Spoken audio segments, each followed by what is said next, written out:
Perkenalkan, nama saya Clarissa Dwi Pratiwi, NIM 1860303223041. Di sini saya akan menjelaskan materi biopsikologi tentang anatomi kulit. Berat kulit sekitar 16% dari berat tubuh manusia.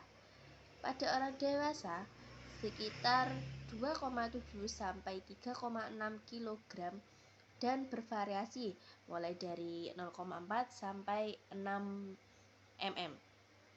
Tergantung letak, umur, dan jenis kelamin itu juga mempengaruhi berat dari kulit itu tadi sendiri. Terus selanjutnya, kulit memiliki 3 lapisan, yaitu lapisan epidermis, dermis, dan hipodermis. Lapisan epidermis sendiri memiliki 5 lapisan, yaitu lapisan basal, lapisan duri, lapisan granul, lapisan bening, dan lapisan kornifikasi. Selanjutnya, lapisan dermis terdiri dari 2 lapisan, yaitu lapisan papiler dan lapisan retikuler. Sedangkan hipodermis itu yaitu dermis yang bertumbuh pada lapisan jaringan ikut longgar. Sekian, Assalamualaikum warahmatullahi wabarakatuh. Baik, saya Elsyifa Nilnafaza, NIM 1803032210005. Di sini saya akan menjelaskan tentang mekanisme sistem somatosensori. Mekanisme sistem somatosensori merupakan mekanisme perabaan yang dimulai ketika suatu rangsangan masuk ke dalam kulit, kemudian diterima oleh reseptor dan dirubah menjadi neuron atau sel-sel saraf melalui serabut saraf yang akan membawa informasi reseptor kulit dan reseptor somatosensori lainnya yang berpusat di saraf dan akan disebarkan ke sumsum tulang belakang melalui akar dorsal. Area tubuh yang dirangsang oleh akar dorsal di sebelah kiri dan kanan di bagian tertentu sumsum tulang belakang yang biasa disebut dengan dermatosis.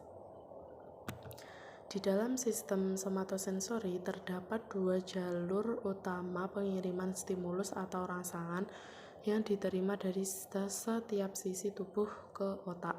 Yang pertama yaitu ada jalur dengan sistem kolom dorsal lemniscus medial. Jalur ini cenderung membawa informasi somatik dan sentuhan. Jalur dalam sistem ini dimulai dengan sel-sel saraf sensorik memasuki sumsum tulang belakang melalui akar posterior dan kemudian naik secara ipsilateral ke dalam kolom dorsal atau tulang belakang, kemudian bersinapsis dengan neuron lain di nukleus sumsum tulang belakang. Akson neuron ini kemudian bersilangan secara kontralateral ke sisi otak yang lain dan naik ke lemniscus medial, ke nukleus ventral posterior thalamus. Yang kedua itu ada jalur dengan sistem anterolateral. Jalur ini cenderung membawa informasi tentang rasa sakit dan temperatur.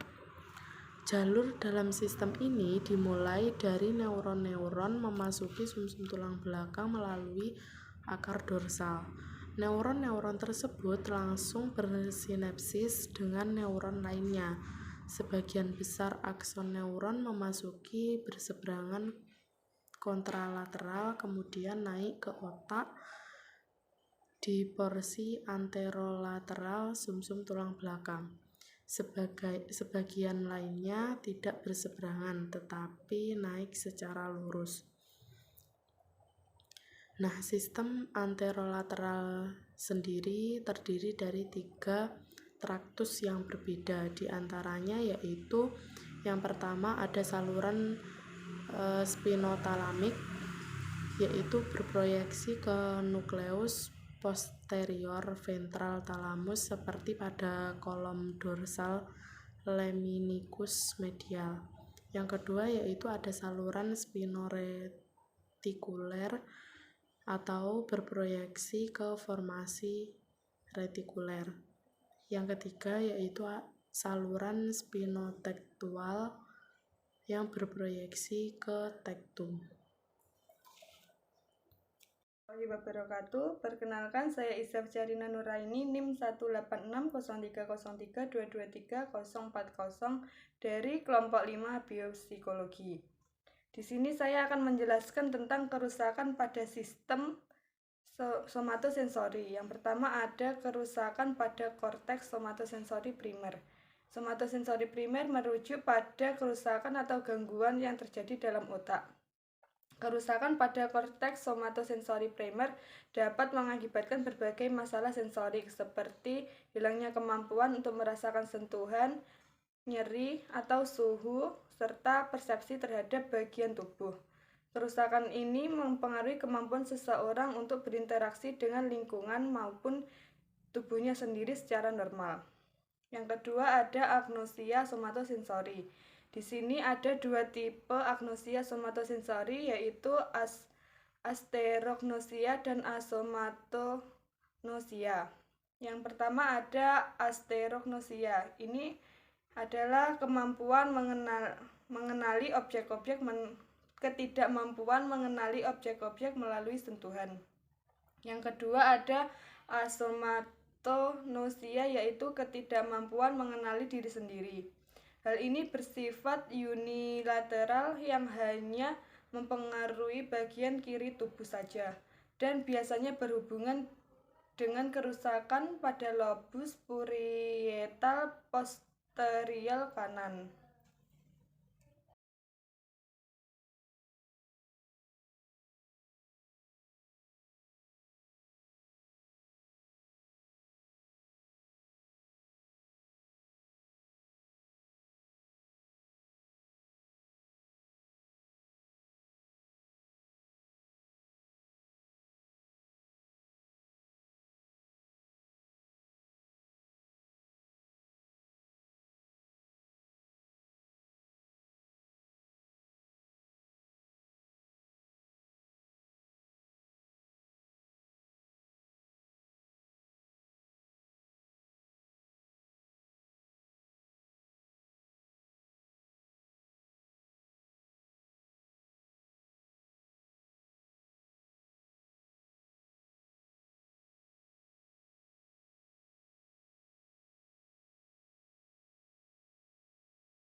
Bring it down, make it clap. I got 3 old thoughts, new block.